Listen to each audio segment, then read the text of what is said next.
प्रसिद्धी असणाऱ्या royal challengers Bengaluru विरुद्ध चेन्नई सुपर किंग्स सामन्यात आरसीबीने अखेरच्या षटकात 27 धावांनी विजय साकारला आणि ते प्ले-ऑफ साठी पात्र ठरले।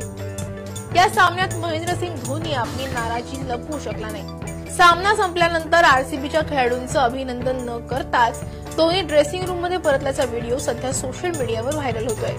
नेमकं काय घडलं तेच या व्हिडिओत पाहू। आयपीएल मध्ये बंगळुरूच्या चिन्नस्वामी स्टेडियमवर आरसीबीने धडाकेबाज फटकेबाजी केली आणि 218 धावांचा डोंगर उभारला। आरसीबीच्या आव्हानाचा पाठलाग करताना चेन्नईच्या टीमनं सुरुवातीलाच 2 मोहरे गमावले, पण त्यानंतर राजन रवींद्र आणि अजिंक्य रहाणे यांनी संघाचा डाव सावरला।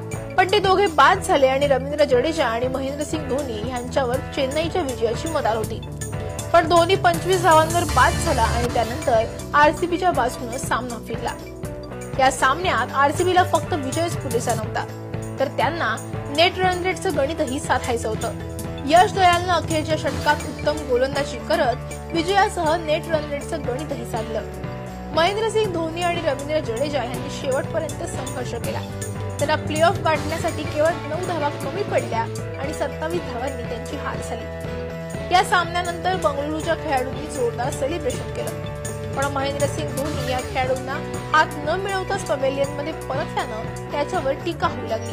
धोनीनं असं का केलं हे आता समोर आलंय। आरसीबीच्या खेळाडूंसोबत हात मिळवून अभिनंदन करण्यासाठी महेंद्रसिंग धोनी बराच वेळ मैदानावर उभा होता, पण आरसीबीचं सेलिब्रेशन सुरू होतं, त्यामुळे धोनीनं ड्रेसिंग रूम मध्ये जाणं पसंत केलं। मात्र धोनी आरसीबीच्या सपोर्ट स्टाफचं अभिनंदन करायला विसरला नाही।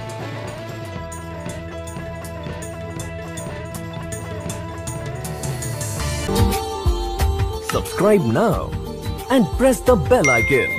Never miss an update.